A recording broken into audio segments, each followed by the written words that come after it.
Hello and welcome to the Illicit Feminine podcast. I am excited to be here with you this month of October. Okay, so I'm doing something that I got the download a few months ago to do for October.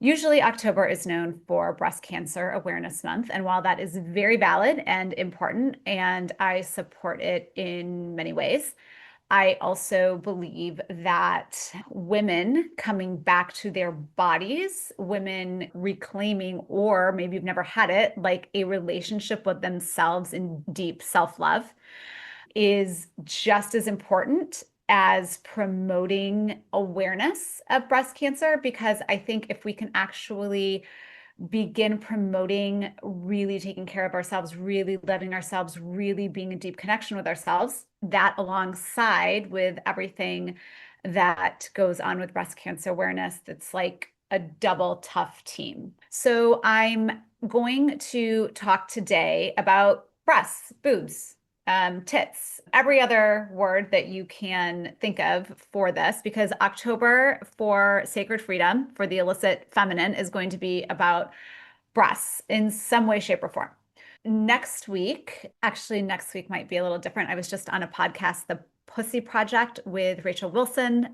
Excited for that to come out. But we talk about pussies, so a little bit. And that will maybe take the form or the stage from breasts next week. But the week after that, I'm going to have one of my best and closest friends, Molly, who had breast cancer. Gosh, I think she's like 8 years clean now.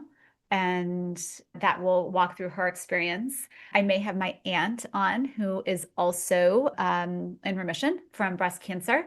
She had a double mastectomy. Molly had a single mastectomy, and really talk to them about their experiences of it. And we'll see what, maybe that will be it. I had another friend I wanted to talk to, and I'm not sure if we'll get that interview in. But October, breasts, breast cancer awareness, body awareness, self-love, it's all of it. Okay.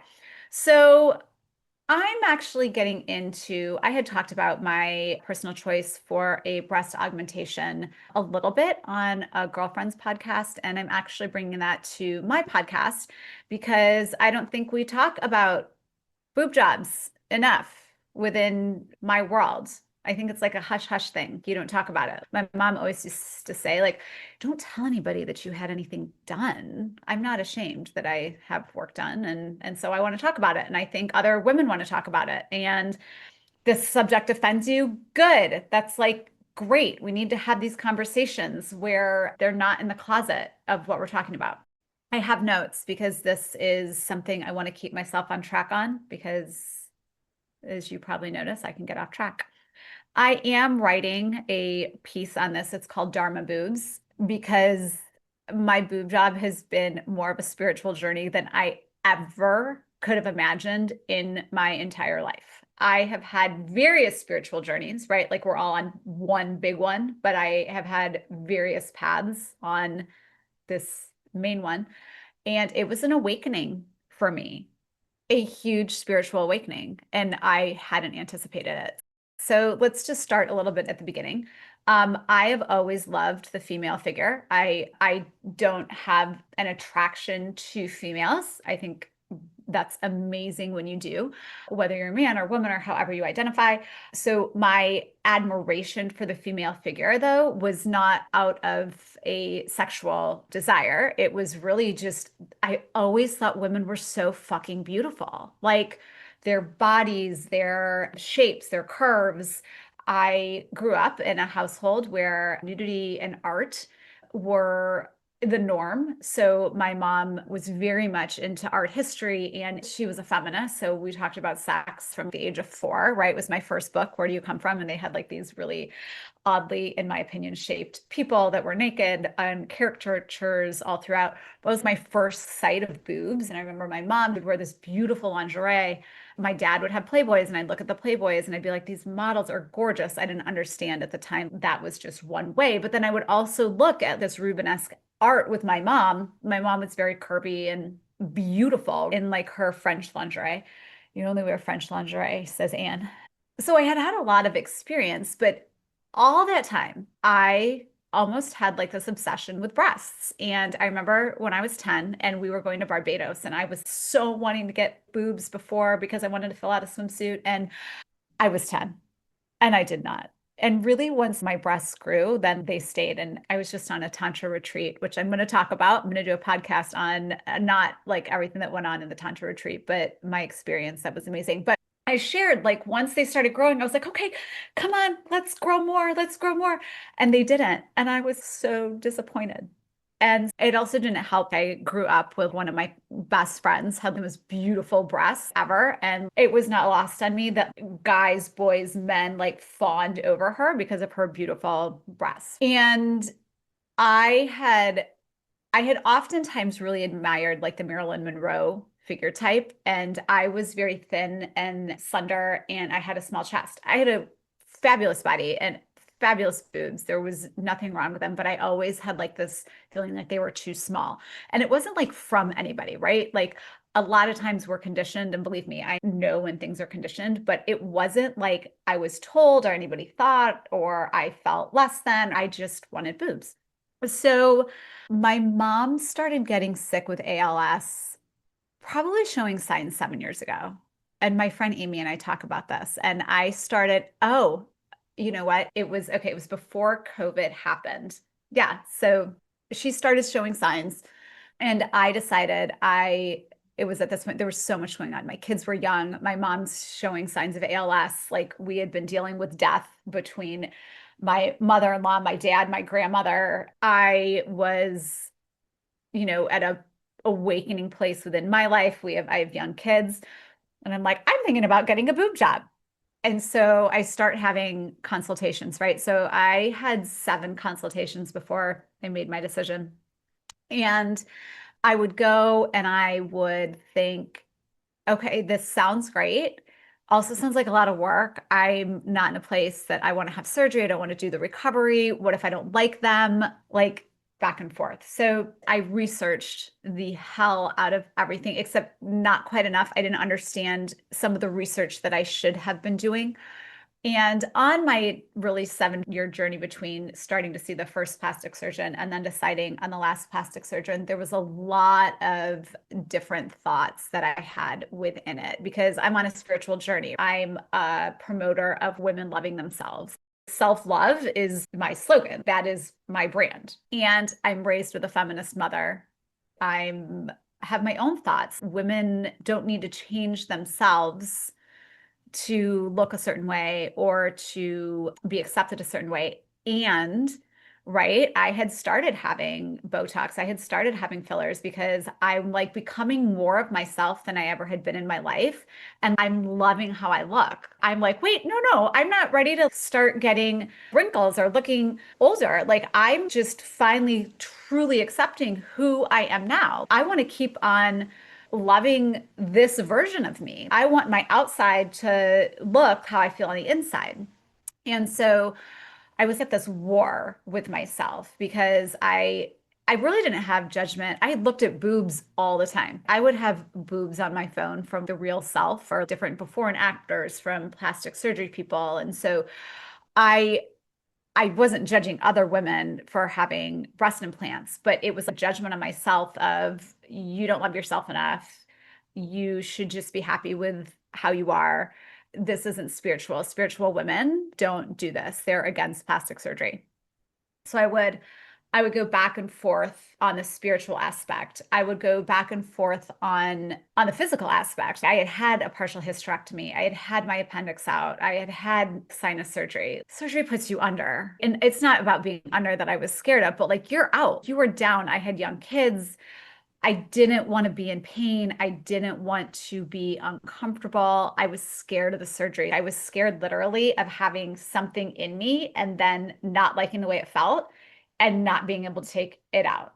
There was, of course, breast implant illness that I had researched and wasn't really gonna look too much in it, but I was aware that that was there. And as someone who had suffered with anxiety and depression for a lot of her life, I was not looking to get back on that train once I had really began meditating. And after years of Prozac use, got into a place where I was able to come off of that, which was the right decision for me. But I supplemented that with meditation, deep spiritual exercises, and different things like that. So, like, I was in a good place. So, did I really want to come off of that place? And then, of course, there's the emotional part of it, changing my body. Like, I liked my breasts. I had really good breasts, small breasts, but I had really good breasts. So is that something that I wanted to do? And yet there was still this pull that I still can't even necessarily explain to you today, that I wanted to try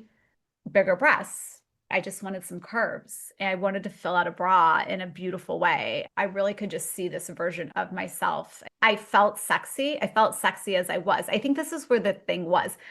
I could understand women doing it who had breasts that sagged or tubular breasts, or there was something wrong, but there was nothing wrong. So why was I choosing to put myself through this? And I actually had a mentor who said to me, "Oh, Elizabeth, you don't want to do that. Why would you ever put yourself through that?" All of this to say, my journey of making the decision was not without thought, intention, consciousness, research, information, all of that. And I finally came to the conclusion. My energetics coach, who I'm still working with, Rachel Jackson, really just, she was like, "What do you want? What is this version of you want?" And I was like, "I want boobs." That was it. There wasn't this angst or spiritual aha, like God is saying you should have breasts, right? Like, no, it was like, I want boobs. I want to try them. If I don't like them, I can take them out, which might sound irresponsible, but that was my thought process. In this life, I want to see what it's like to have the boobs that I've longed for a long time. So again, I don't know how else to say this. This is a person's problem who has the funds to pay for this and the means to do this, right? I'm in a segment, and I get that can do this. So I also am appreciative or aware of the topic of which I talk to. It's not lost on me. You know, there's people starving in other parts of the world, and I'm talking about like spending money on a boob job. There was also that consciousness around it, like a moral dilemma. So anyway, I began to own that I wanted to have this breast augmentation. Not fully, though. I still had so much nerves around it. And I remember the night before my husband drove me into it, like I didn't want to do it. It was something I knew I had to do. And yet, I remember walking into the surgical area and being like, is it too late for me to back out? But it wasn't that I wanted to back out because I really didn't want to do it. It was like I knew this was the next step in my own personal growth journey, which may not make sense to anyone. It doesn't need to. But it was like me taking that risk to do it for myself.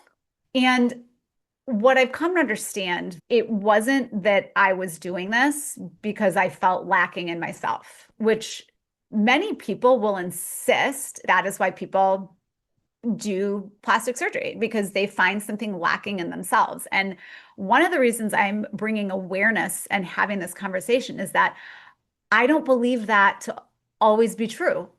I think you can do it out of desire rather than lack.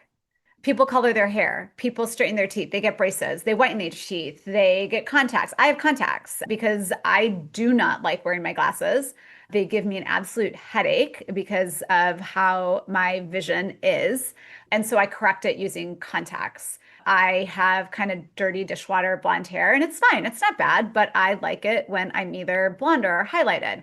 I curl my hair. I use conditioner so my hair doesn't look nasty. You know, there's like this spectrum of things that are acceptable for women to do to feel their best. You wouldn't say to somebody who wants to curl their hair or straighten their hair, "What's wrong with you? You don't accept yourself how you are." They'd be like, "Well, I really like how I look this way." Like that's acceptable, right? But if someone's choosing to go under the knife or to do something which other people would deem more drastic, then that can be judged. And I guess I'm just here to say, open yourself up to possibilities, not for yourself, right? Like you do you. I don't think it needs to be judged so quickly that women are staying more in the age that they feel most themselves and doing Botox fillers or anything else, we don't need to look down upon that. You don't have to do it. And yes, for some people, aging without any help is awesome. I have no judgment on that. I may decide next year that's what I want to do.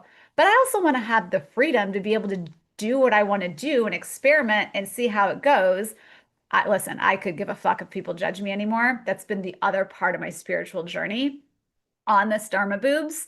The judgment that came, the judgment that came from people that supposedly said they loved me, the judgment that came, and they do love me, don't get me wrong. It's their own issues and their own judgments. And so when I say that, it was an opportunity for me to look into my shame. That's the next part of this I wanted to go into.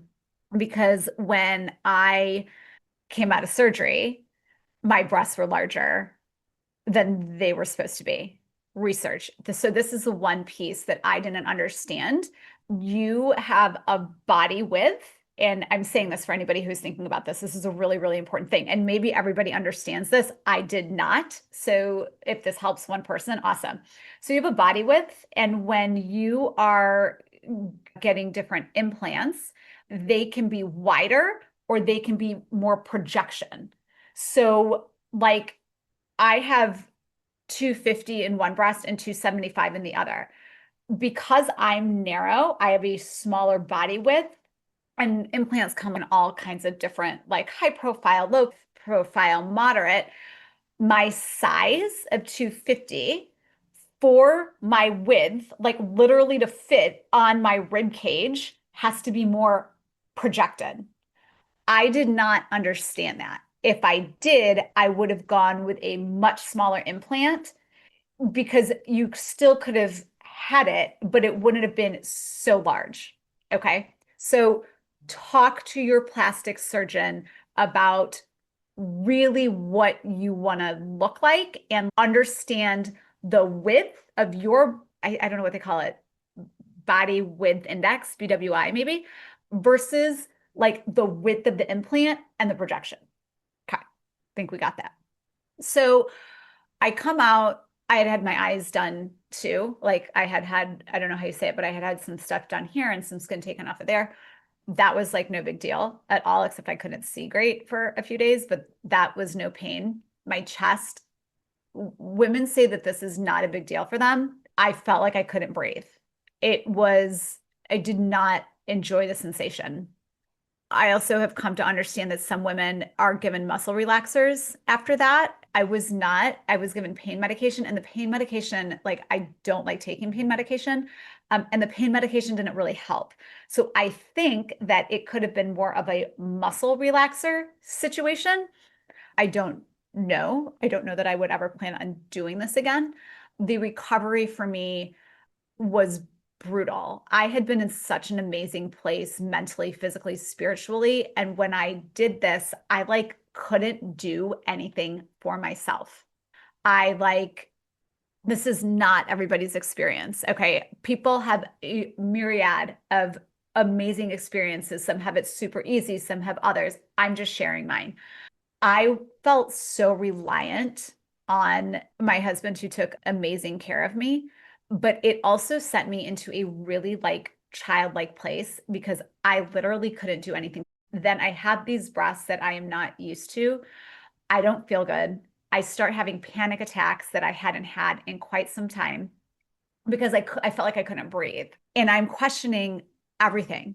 I'm in shame because I'm supposed to come out and love my breasts. I physically can't do anything. I'm being so reliant. I feel extremely emotional. And it was, and then like I'm trying to meditate, right? I'm trying to be in this place. And for me, it wasn't working. So the first 2 weeks were really, really uncomfortable for me. And then as I'm starting to get the wraps off and I'm like, they're going to go down, right? They're going to go down. I'm so conscious of how much bigger they came out than what I had wanted. And looking back, I left it a little bit more up to the doctor to be like, I don't want them any bigger than this, but make sure that they're proportioned. I would have gone back and really solidified. One of the doctors that I saw on the Gold Coast she was so insistent on the size and being a certain size. And I understand why. Because of my frame, she would have gone a lot smaller. I don't know whether that would have suited me or not. You'll find out more as I'm progressing through my story. But all of that to say, then I'm feeling shame around the size of my breasts because they're too big. And if I was going to get a boob job, it was okay, but it was okay if nobody was really going to see. It was okay if they weren't too big. It was okay if they were just really subtle. That was what I wanted. And that was acceptable to me. I thought that would be more socially acceptable in my circle, more like not so out there that, oh my God, Elizabeth had a boob job. Did you see? So and so's mom had a boob job. Like, who does that at 46? So I had a lot of my own judgments around there. Then it came that there were judgments from other people, judgments from certain family members, judgments from certain other people that really don't have a lot to do in my life. And that was hurtful, really hurtful, because it felt like my character was being judged. It probably was, right? Who the fuck cares? I cared. And it was so something I had to go through to fortify my sense of self, fortify, you know what? They can think what they think, which is also a reflection, right? If everything's kind of a mirror back to us, they're just expressing what my fears are. My fears are, oh my God, they're too big. Oh my God, I shouldn't have done this. Oh my God, what kind of person does this at 46 and is a mom of two and on her spiritual path? And this isn't something that a woman like myself should do. Like all of these judgments. I had to face them. I had to face my fears. I had to journal about them. I had to transmute them. I had to look at my shadows, lots of shadow work around this. And then I got to buy my first sexy underwire bra with the boobs because I hadn't really bought anything. I'm not loving them. I'm wishing I hadn't done it. I'm in shame. So I'm wearing very, what would you call them? Plain Jane, not buying anything, not celebrating them, not enjoying them, not having fun. And then I went to New York and Cassie Underwood, love you, girl. She just was so celebratory of my boobs. She really helped me to shift my perspective. And we went lingerie shopping and I got my first black lace underwire. And I looked at my boobs and I was like, oh, this is fucking why I did this. Holy shit. Like these are my boobs. And there was a turning point. There was a turning point of allowing more acceptance in, allowing more love for myself in, allowing myself more grace, allowing myself to experience the highs and lows, which, listen, still come. I am 8 months post-op, and it's like having a new experience every so often. I had to go to a family wedding, and I was so conscious because there had been a lot of judgment around some family members on this subject. And so I was so conscious that I was going to cover them up and I didn't want to make a spectacle. I wasn't trying to be the MILF, right? I'm not trying to be Stifler's mom and have my breasts falling out everywhere. No, I'm a respectable woman and I'll hide them and I'll be conservative and I'll be properly dressed. And listen, for me, I was, maybe for others, I wasn't. But I remember after that being like, fuck this. Like, I'm done hiding myself. I'm done hiding my choices. If you want to feel a certain way or have a certain thought about it, have it, which again, a reflection of me, a reflection of my fears, a reflection of the voices in my head that I needed to confront. Okay. Remember this. We're energy. When somebody else's criticism comes into our world, it's because there is a part of us that is either thinking the same thing or afraid that somebody else is thinking the same thing. So it's an opportunity for us to deal with our shit. And I need to deal with my shit. Still am. Listen, still am. I am loving my boobs. I am allowing myself to fully feel them, touch them, wear bras that I love, be in swimsuits. I'm discerning, right? They're for me. I'm not trying to parade them around. No judgment. I'm not doing OnlyFans. They're a personal thing that I like to look at. And so in that, allowing myself to enjoy them, stepping in and owning them. And I'm not fully there, but it is an exercise in owning myself as well. It's not just about my breasts, it's about owning who I am now. I am not the same woman that I was. I have changed. I have evolved. I have grown. And so, one of the things that I think women often get are, well, she's changed so much. And like, that's a bad thing. Yeah, I have changed. And yes, I made the decision to get a breast augmentation. And it has been a wild ride, one I did not anticipate. I thought you'd get boobs and love them and that would be done.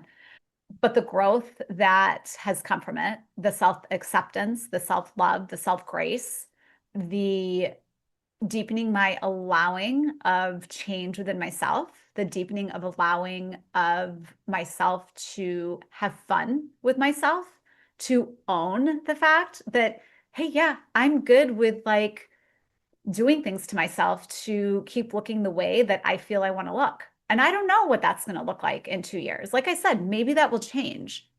All of this to say, have the conversations. Keeping judgments inside of you and having these conversations and condemning and shaming and blaming other women for what they are doing, what they aren't doing, what you think they should be doing, what you think they shouldn't be doing. Stop. Have the conversations. Talk to people. Talk about these things. Talk about why you don't think people should have plastic surgery. Talk about, why you do think people should have plastic surgery, but be open, be curious, be in the element, in the energy of possibility. We're women. We get to do things however the fuck we want to do them, but we don't need to judge other people for what they're doing. And if you are judging, well, maybe you need to take a look at yourself. And if you're feeling hurt by the judgment, you definitely need to take a look at yourself. Because when you're hurt by other people's judgments, listen, I am walking this path right now. So I am teaching of that which I know and that which I am learning. When you are hurt by other people's judgments, it's just an opportunity for you to anchor more even to your own sovereignty, to be like, why do I care? Do they really affect me? You can take other people's opinions and you can have respect for them. Listen, I'm not talking about being a bitch. I'm talking about thank you, but that's not for me. I'm doing my work. I'm looking at myself. I'm looking at my shadows. I'm processing and I'm choosing this for me. And you don't have to choose that so that it anchors you more into you. Okay. That is in a shorter amount of time, my Dharma Boob spiritual surgery journey. And I'd love to hear any feedback that you may have. Stay tuned for the rest of the time in October. Breast cancer, a little bit of pussy, a little bit of more boobs, hopefully, or actually with mastectomies, no boobs. We're going to cover the gamut. So much love to you all. Remember, here at the Illicit Feminine, we talk about everything because nothing sacred is silenced. All right. Have a great week, you guys.